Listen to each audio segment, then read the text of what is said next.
selamat pagi anak didik kami sekalian. Pada hari ini kita akan melanjutkan pembelajaran kita. Suster harap semoga anak didik kami tetap sehat-sehat. Pada minggu yang lalu kita sudah mempelajari tentang bagaimana keunikan dari diri setiap orang. Dan pada saat ini kita akan melanjutkan pembelajaran kita dengan tema mengembangkan karunia Allah. Seperti yang sudah Suster katakan tadi, pada pertemuan sebelumnya kita telah mempelajari bahwa setiap pribadi itu memiliki keunikan masing-masing. Ya. Karena perilaku setiap pribadi itu selalu dipengaruhi oleh sikap dan karakter. Sikap tidak dibawa seseorang sejak lahir. Ya, sikap tidak dibawa seseorang sejak lahir. Tetapi sikap itu dibentuk dan dipelajari sepanjang hidup. Sekuat apapun manusia pasti mempunyai kelemahan atau keterbatasan. Begitu juga sebaliknya, sekecil apapun kekurangan atau keterbatasan manusia, pastilah ada kekuatan di baliknya. Pribadi kita adalah pribadi yang tidak sempurna, tetapi pasti ada keunikan di dalamnya. Setiap orang dianugerahkan berbagai karunia dalam dirinya. Maka pada pertemuan ini kita akan mendalami dan melihat karunia-karunia Allah dalam diri kita dan bagaimana kita untuk mengembangkannya. Bakat dan kemampuan diri merupakan salah satu yang penting untuk dikembangkan. Perlu kita sadari bahwa di dalam diri kita ada banyak bakat yang harus kita kembangkan demi meraih masa depan. Bakat yang ada mesti kita pupuk dan dikembangkan terus-menerus agar menjadi minat. Kita perlu menyadari bahwa mengasah minat terhadap segala bakat dan kemampuan itu sangat penting. Karena bakat-bakat yang kita miliki adalah pemberian Sang Pencipta yang harus kita pertanggungjawabkan. Ada banyak kisah yang dapat membantu kita menyadari bahwa ada kekuatan di balik keterbatasan kita. Misalnya, mereka yang berkebutuhan khusus yang hidup di dunia dan mempunyai jasa besar bagi umat manusia. Mereka adalah yang ini ya. Oke, mungkin kita sangat kenal dengan ini ya. Banyak itu di video-video. Namanya itu Nick ya. Seorang pria yang lahir dengan penyakit genetik yang langka. Tetapi dia berhasil bertahan hingga sekarang. Dia sudah menginspirasi ribuan orang loh. Kekurangan yang dimiliki bukan halangan untuk tetap melanjutkan hidup, bahkan dia sudah menikah dan membangun keluarga yang bahagia. Ya, anak-anakku sekalian mungkin bisa melihat bagaimana bentuk badannya itu. Ya, dia kurang sempurna, tapi dia bisa tetap memberikan yang terbaik. Dan dia berusaha memberikan yang terbaik untuk sesama manusia.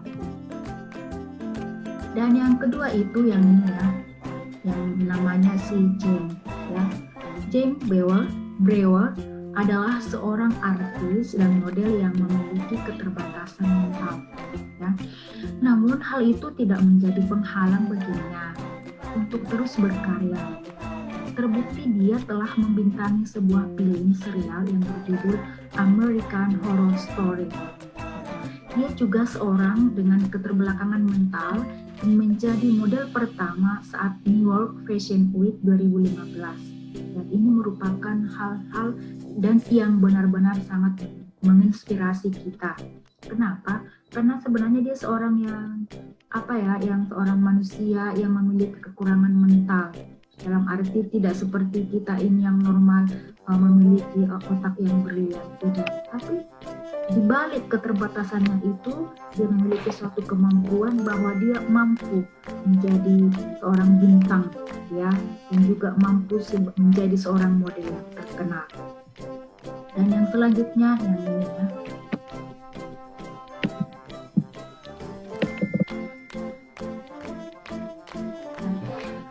banyak orang tahu tentang game, ya, tentang game. Dan film-film yang telah diperankan oleh Peter ini ada beberapa. Dia benar-benar membuktikan bahwa kekurangan fisik dan menjadi orang kerdil bukan masalah. Kita bisa melihat badannya yang kerdil, ya. Kita bisa melihat badannya yang kecil dan berpenampilan kurang menarik, ya. Tapi dia telah membuktikan melalui sifatnya yang rajin, bertalenta, dan berkarisma, semua orang bisa sukses. Itulah yang dia miliki sebagai suatu prinsip dalam hidupnya. Bahkan dia tidak marah dan dengan fisik yang dimilikinya tidak mengutuk Tuhan, tapi dia tetap bersyukur. Dan dari rasa syukur itu, dia tetap mampu untuk memberikan yang terbaik untuk masyarakat atau orang-orang di sekitarnya. Dan yang selanjutnya kita bisa melihat ini, ya. Ini namanya Winnie Harlow. Ini seseorang gadis yang mengalami kerusakan pada pigmentasi kulit yang mengakibatkan beberapa bagian kulit di tubuhnya mempunyai warna seperti albino, ya. Bisa kita lihat di sini, ya. Kita lihat. Meski demikian, Winnie Harlow tetap menjadi model yang hebat, ya. Tetap menjadi model yang hebat. Dia tidak menyerah meski diejek banyak orang. Dan dia telah ikut dalam ajang bergengsi America's Next Top Model dan menjadi salah satu model terpandang di dunia. Bisa kita melihat bahwa memang menjadi seorang model itu bukan harus yang sempurna, ya, tapi dia seperti yang sudah dikatakan, dia kulitnya itu seperti albino, tapi dia tetap dengan percaya diri mengikuti ajang tersebut.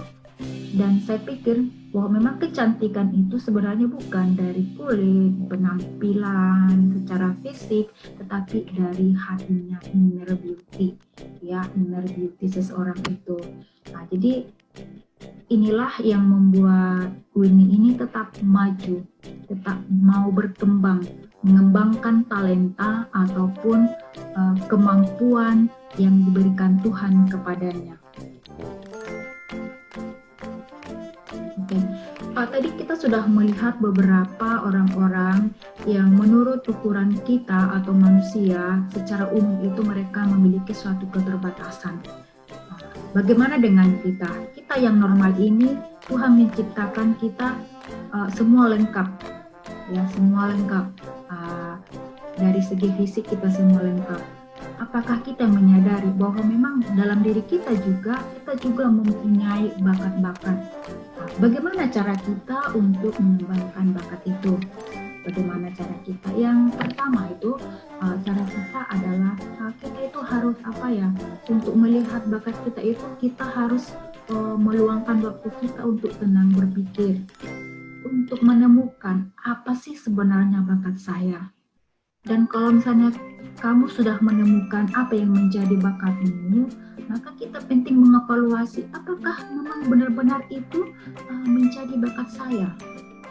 Apakah benar-benar itu yang menjadi kekuatan saya. Dan setelah kita menemukan, ada baiknya juga kita bertanya kepada orang tua, kakak, abang, adik, dan juga orang-orang yang dekat dengan sekitar kita. Apakah memang benar-benar itu menjadi suatu bakat kita untuk memastikan? Yang pertama. Yang kedua, luangkan waktu dan kesempatan untuk mengembangkan bakat yang telah ditemukan. Artinya, kalau kamu sudah menemukan bakatmu, luangkan waktumu untuk mengasah bakatmu itu. Yang ketiga, pelajari keterampilan apa yang dibutuhkan untuk mengembangkan bakatmu. Contohnya, kamu itu punya bakat musik. Tentu kamu harus belajar tentang musik, belajar tentang not, belajar tentang yang lain-lain lagi. Keterampilan-keterampilan yang bisa mengasah kamu dan membuat bakatmu itu menjadi sungguh-sungguh bisa kamu kuasai. Itu maksudnya untuk mempelajari keterampilan-keterampilan yang mendukung bakatmu itu. Baru yang keempat itu berlatihlah terus. Dan untuk mengasah bakatmu itu tentu terus berlatih. Tidak ada kata untuk udahlah sampai di sini. Tidak. Kalau kamu memiliki bakat, memang bakat itu tidak langsung sekali jadi. Tidak. Semua itu ada prosesnya. Maka kamu harus berlatih dan mengasah. Dan untuk menguasai bakat yang dibutuhkan itu harus kita kerja keras untuk meraihnya. Baru yang kelima itu kita memiliki kepercayaan bahwa memang Tuhan akan menolong kita, supaya jika suatu saat nanti kita merasa gagal dalam mencapai bakat kita, dalam mengasah bakat kita tidak menjadi down ya, tetapi tetap merasa bahwa memang masih ada waktu yang lain, ada waktu yang ke depan yang harus diberikan Tuhan kepada kita untuk mengasahnya. Jadi kita tidak down, tapi kita percaya kalau memang saat ini saya gagal, mungkin masa yang akan datang saya akan berhasil. Itu kita harus memiliki suatu keyakinan itu bahwa Tuhan akan tetap menyertai kita. Jadi dalam hal ini kita harus memiliki suatu kepercayaan bahwa bakat yang kita miliki itu berasal dari Tuhan, dan Tuhan juga akan membantu kita untuk meraihnya jika kita mau. Yang selanjutnya, kalau kita sudah menemukan bakat itu, kita sudah mengasahnya, berikanlah bakatmu itu kepada orang lain. Bakat akan semakin bertumbuh dan berkembang jika kita mampu membagikan itu kepada orang lain. Ingat, bakat itu kita terima dari Allah. Maka, menjadi tanggung jawab kita masing-masing untuk membagikan bakat itu kepada semua orang atau kepada orang lain. Itulah bagaimana cara kita untuk untuk mengembangkan, untuk mengasah bakat kita yang telah dianugerahkan Tuhan kepada kita. Dan pada saat ini saya harap kita semua sudah sedikit berpikir dan mengetahui apa yang menjadi bakat kita, ya. Yang ini di sini suster akan memberikan tugas, ya. Sekarang temukanlah bakat atau talenta kamu. Tadi bagaimana untuk untuk menemukan bakat itu? Tadi sudah suster berikan langkah-langkahnya, ya. Jadi sekarang yang menjadi tugas kamu yang pertama ini adalah tuliskan 3 kemampuan kamu yang dominan. Ya, 3 kemampuan itu minimal, ya. Kalau bisa 4 bisa, tapi itu paling sedikit 3.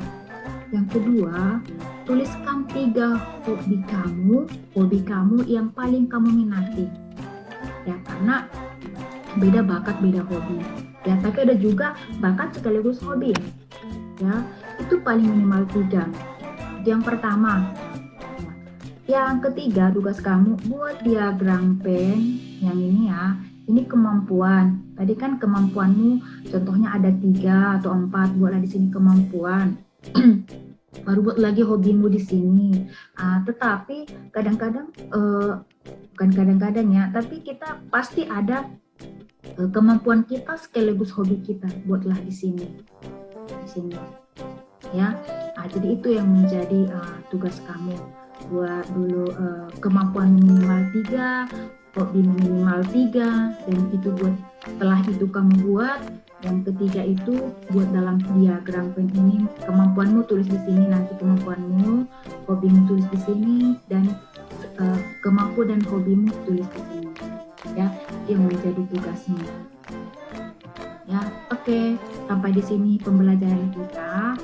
Saya harap anak didik kami tetap sehat dan tetap mengulang pelajaran yang suster sudah berikan, dan juga tetap melihat diri kita masing-masing bagaimana kita mampu mengembangkan bakat atau talenta yang dianugerahkan Tuhan kepada kita, dan tetap juga kita menyadari bahwa memang itu kemampuan yang kita miliki itu berasal dari Tuhan, maka kita juga harus mengembangkan itu dan juga memberikan itu kepada orang lain.